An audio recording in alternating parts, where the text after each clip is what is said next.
حضور اقدس صلی اللہ علیہ وآلہ وسلم کے زمانے میں سورج گرہن ہو گیا۔ صحابہ کرام رضی اللہ عنہم اجمعین کو فکر لاحق ہوئی کہ اس موقع پر حضور صلی اللہ علیہ وسلم کیا عمل فرمائیں گے، کیا کریں گے۔ اس کی تحقیق کے لیے جو حضرات اپنے کام میں مشغول تھے چھوڑ کر دوڑے ہوئے آئے۔ نوعمر لڑکے جو تیر اندازی کی مشق کر رہے تھے ان کو چھوڑ کر لپکے ہوئے آئے تاکہ یہ دیکھیں کہ حضور صلی اللہ علیہ وسلم اس وقت کیا کریں گے۔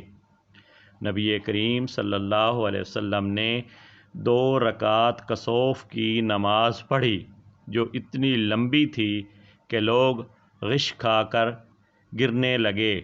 نماز میں نبی اکرم صلی اللہ علیہ وآلہ وسلم روتے رہے اور فرماتے رہے کہ اے رب، کیا آپ نے مجھ سے اس کا وعدہ نہیں فرما رکھا کہ آپ ان لوگوں کو میرے موجود ہوتے ہوئے عذاب نہ فرمائیں گے اور ایسی حالت میں بھی عذاب نہ فرمائیں گے کہ وہ لوگ استغفار کرتے رہیں۔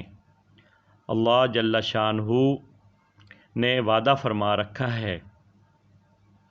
پھر حضور صلی اللہ علیہ وسلم نے لوگوں کو نصیحت فرمائی کہ جب کبھی ایسا موقع ہو اور آفتاب یا چاند گرہن ہو جائے تو گھبرا کر نماز کی طرف متوجہ ہو جایا کرو۔ میں جو آخرت کے حالات دیکھتا ہوں اگر تم کو معلوم ہو جائیں تو ہنسنا کم کر دو اور رونے کی کثرت کر دو۔